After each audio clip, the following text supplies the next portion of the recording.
इसका जवाब आने वाले चुनाव में हम देंगे और नस्त नाबूद कर देंगे बीजेपी और मोदी को। अंग्रेज को नहीं बर्दाश्त किया था, तुम्हारी क्या औकात है? आने दो समय, तुम्हें औकात मिला दे। तुमसे पहले वो जो एक शख्स यहां तख्ते नसी था, उसको भी अपने खुदा होने पे इतना ही यकीन था। बेटी पतोह को 15-15 घंटा इंट्रोगेट करना प्रेगनेंसी के अंदर, आपको कितना घमंड हो गया है? उस पे भी खलासी के रूप में ये व्यक्ति काम कर रहा था जो आज देश का प्रधानमंत्री अपने को कहता है। उसको जनता की जरूरत नहीं है, उसको अडानी अंबानी का अलायंस है, इसलिए उसको किसी किस्म का अलायंस नहीं है। ये पैसा का जोड़ बोल रहा है, ये पैसा का घमंड बोल रहा है, ये पैसा की ताकत बोल रही है। आज किसी पॉलिटिकल पार्टी के पास 1 रुपया है तो उसका मुकाबला वो 95 रुपया से कर रहा है। तेजस्वी यादव का मॉल मिला गुड़गांव में।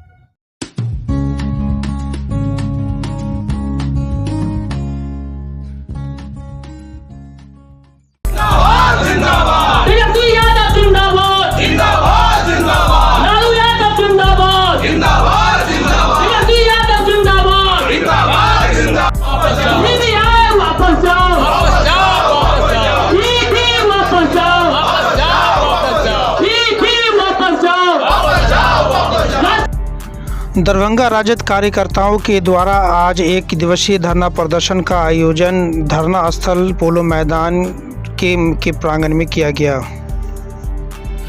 राष्ट्रीय जनता दल के राष्ट्रीय अध्यक्ष लालू प्रसाद यादव और उनके परिवार के सदस्यों और उनके चित परिचित लोगों पर लगातार सीबीआई, ईडी और इनकम टैक्स के जो छापे पड़ रहे हैं, उसी को लेकर के 1 दिवसीय कार्यक्रम धरना प्रदर्शन कार्यक्रम का आयोजन किया गया।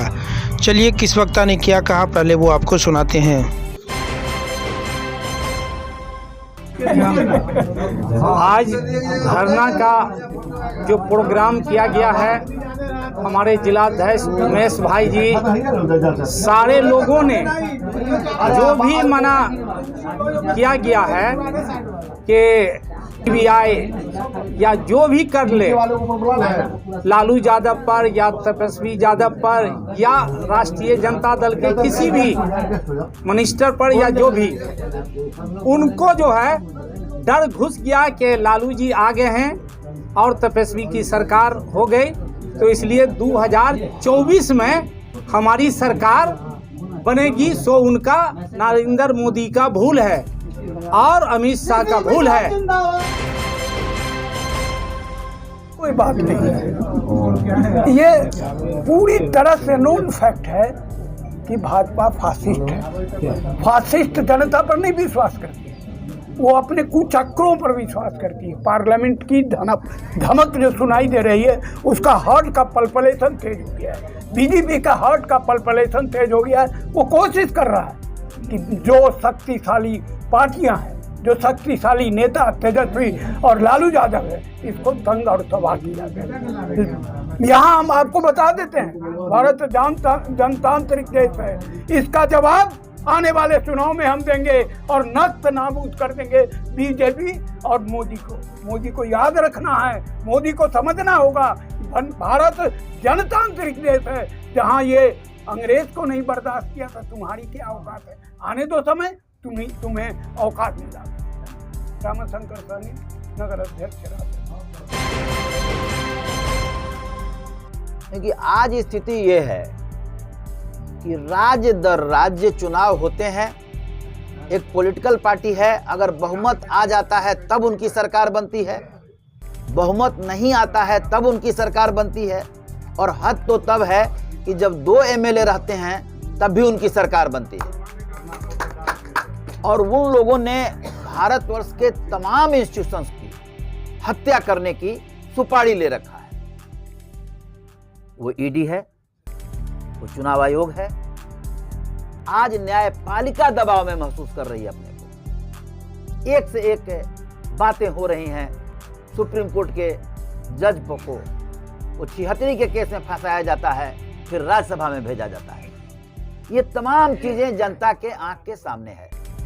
तो हमने कहा कि ऐसा एमएलए एमपी जो जीत जाए और विरोधी पार्टी का मुख्यमंत्री बनावे, उससे ज्यादा अच्छा है कि राहुल ने स्पष्ट कर दिया कि जो जनतंत्र के पक्ष में खड़ा होंगे, जो भारत के संविधान के पक्ष में खड़ा होंगे, जो भारत के अंदर जो इंस्टीट्यूशंस हैं, चाहे चुनाव आयोग हो, चाहे आईटी हो, चाहे ईडी हो, उसके पक्ष में खड़ा होंगे, वो मेरे साथ रहें, वरना चुनाव जनता का वोट लेके हमारा जाएंगे, सरकार उनकी बनेगी। इस परिस्थिति के खिलाफ एक मोर्चा बना है बिहार में 7 पार्टियों का। उस मोर्चा के खिलाफ में एक चीज बनी है जो भारतवर्ष के अंदर फांसीवाद के चक्का को रोक के रखेगा, वो बिहार है। इसलिए बिहार आज हमला के केंद्र में है। आगजा के दिन बिहार के मुख्यमंत्री के घर, जो एक्स है राबड़ी देवी, आगजा के दिन उनके यहां छापा पड़ता है और बेटी पतोह को परेशान किया जाता है। ये कैसा दिन आ गया है भाई। हमने एक शायरी सुनी हाल के दिनों में, तुमसे पहले वो जो एक शख्स यहां तख्ते नसी था, उसको भी अपने खुदा होने पे इतना ही यकीन था। आगजा के दिन राबड़ी देवी के घर पर हमला, बेटी पतोह को 15-15 घंटा इंट्रोगेट करना प्रेगनेंसी के अंदर। आपको कितना घमंड हो गया है, जिसने समस्तीपुर के अंदर दिखा दिया था कि फासिज्म का एक और घोड़ा निकला था आडवाणी जी के नेतृत्व में। उस पे भी खलासी के रूप में ये व्यक्ति काम कर रहा था, जो आज देश का प्रधानमंत्री अपने को कहता है। पकड़ा श्री लालू जी ने, पत्ता नहीं हिला बिहार के अंदर। और मैं शान के साथ कह रहा हूं, मैं लेफ्ट मूवमेंट से आता हूं, लेफ्ट मूवमेंट को छोड़ दो।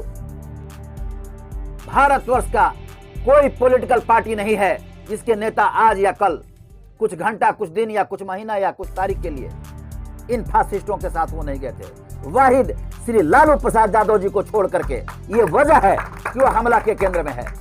और दूसरा वजह है कि जो पिछड़े दलित अकलियत के जो लोग हैं और प्रगतिशील सवर्ण, उनके जनतांत्रिक हक हकूक के लिए, गरीबों के हक हकूक के लिए, पिछड़े दलितों के मान सम्मान के लिए एक किला के मानिंद लालू खड़ा था। इसलिए लालू के खिलाफ वो हमला के केंद्र में है। तो मेरे कहने का गरज है कि हमारा अलायंस, जो जनता का अलायंस है, ये मुकाबला कर लेगा फासिज्म का। याद रखना, फासिज्म भी एक अलायंस में है। सुनते हैं 25 या 30 पार्टियां वाजपेयी जी के साथ थी, सुनते हैं 8 या 10 या 15 पार्टियां मोदी जी के साथ थी। आज मोदी जी के साथ कोई नहीं है।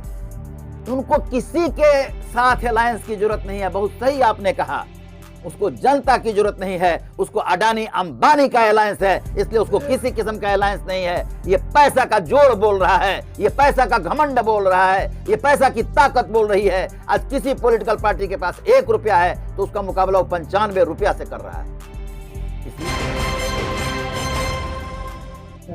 अंग्रेज के समय में, आज़ादी से पहले, भारतीय जनता पार्टी और आरएसएस, ये लोग अंग्रेज का सामने झुक जाते थे, चाटते थे उनका। ये आज भी भारतीय जनता पार्टी और आरएसएस राष्ट्रीय जनता दल को समझती है कि उनके सामने झुक जाएं। अगर हमारे नेता लालू जी अगर उनके सामने झुक जाते तो हरिश्चंद्र होते। हम लोग झुकते नहीं हैं, क्योंकि हम लोग वो लोग हैं जो समाज के हर एक वर्ग को साथ में लेके चलने की कोशिश करते हैं। और भारतीय जनता पार्टी को इसी चीज़ का डर है। भारतीय जनता पार्टी, आरएसएस को इस बात का डर है कि अगर हमारा अलायंस यहाँ पर जनता दल यू और लेफ्ट के साथ रहा तो 2024 में 1 सीट मिलना बिहार से उन लोगों के लिए मुश्किल हो जाएगा। इससे वो लोग परेशान हैं। हम लोगों की चिंता आरएसएस और भाजपा नहीं है। हम लोगों की चिंता है ये जो जांच एजेंसीज है ना, ईडी, सीबीआई, आईटी, भाजपा को अपने वर्कर्स और अपने जो उनके बड़े बड़े लोग हैं उन पर विश्वास नहीं है। भारतीय जनता पार्टी को ईडी, आईटी के भरोसे वो लोग चाहते हैं कि 2024 का चुनाव जीतें। इसलिए ये हम लोगों को चाहते हैं कि परेशान करें, राष्ट्रीय जनता दल को परेशान करें, किसी तरह ये अलायंस टूटे। उनका मकसद सिर्फ और सिर्फ यही है। और ये चीज़ जनता भी समझती है। अब हम लोगों को सबको पता है, जनता को पता है, जनता हमसे आगे है। और जिस तरह से मिसयूज़ किया जा रहा है, हम आपको सिर्फ एक एग्जाम्पल कोट करना चाहते हैं, हम ज़्यादा कुछ नहीं बोलेंगे। 24 अगस्त, आप लोग भी मीडिया में हैं, 24 अगस्त सुबह 9 बजे से दिन में 3 बजे तक आप लोग चैनल्स खोल लीजिएगा। एक एक चैनल पर क्या चल रहा था? तेजस्वी यादव का मॉल मिला गुड़गांव में। पूरा 6 घंटा आप लोगों ने यही चलाया है। अध्यक्ष जी से तो हम कहेंगे, आपने सिर्फ यहाँ पे ईडी आईटी पे लिखा, गोदी मीडिया का भी नाम इस पर होना चाहिए था। ये जो 6 घंटा आप लोगों ने चलाया, आपने क्यों नहीं, आप उसके बाद क्यों नहीं जवाब दे रहे हैं? ये सर, ये जस्टिफाई कैसे कीजिएगा? जस्टिफाई इसलिए कर रहे हैं, सुन लीजिए। गोदी मीडिया को हम इसलिए जस्टिफाई कर रहे हैं। हम कहाँ जस्टिफाई कर रहे हैं गोदी मीडिया को? मेरा तो मानना है कि गोदी मीडिया भाजपा के गोद में खेल रही है। उसकी एक लिस्ट आप जवाब दीजिए। नहीं, आप सिर्फ एक बात का जवाब दीजिए। जब आपने 24 अगस्त को 7-8 घंटे ये न्यूज चलाया कि तेजस्वी यादव का वहां पे मॉल है, जब अगले दिन साबित हो गया कि वो मॉल भारतीय जनता पार्टी के सांसद और हरियाणा के मुख्यमंत्री ने उस मॉल का उद्घाटन किया था, क्यों नहीं चलाया आप लोग? किस चैनल पे चला वो? हम सिर्फ यही एक एग्जांपल आपके सामने रखना चाहते हैं। 13 साल का बच्चा, अगर हम गलती करते हैं, मान लीजिए हमसे गलती होती है, तो 13 साल के बच्चे पे 15 साल के बाद आप एफआईआर करते हैं। 2003-4 का केस 2017 में करते हैं, क्योंकि आपकी सरकार आपको यहां बनानी थी। कहां का न्याय है? इसलिए हम लोगों को कोर्ट पे बिल्कुल भरोसा है और जनता पर भरोसा है। भारतीय जनता पार्टी और आरएसएस को हम लोग एक्सपोज करके रहेंगे। 2014 से केंद्र में मोदी सरकार आई है, तब से पॉलिटिकल सिर्फ 114 आदमी के यहाँ ये लोग छापामारी किया है। और जो जितना बड़ा चोर है, जितना बड़ा डाकू है, और वो भाजपा में जाता है तो उसका वॉशिंग मशीन में वो साफ हो जाता है। चाहे विश्व शर्मा हो, चाहे वो येदियुरप्पा हो, या फिर जितना है उसको तो सब लोग आपको हम लोग से ज़्यादा जानते हैं आप सब लोग। और हम लोग का इसमें है कि जो हमारी केंद्रीय एजेंसियां हैं उनका जो दुरुपयोग कर रही है ये सरकार, उसके दुरुपयोग के विरोध में हम लोग आज धरना पर बैठे हुए हैं। और ये सरकार, केंद्र सरकार की एजेंसियां हमारे पैसे से चलती है, जनता के पैसे से चलती है, और जानबूझ के डराने के लिए कि 24 में आवाज़ हमारे खिलाफ में नहीं बोले, ये पूरे देश को बेच दिया। और 2 आदमी मिलके 2 आदमी को दे दिया, और देश आज हमारा कंगाली की स्थिति में है, श्रीलंका की स्थिति बनी हुई है।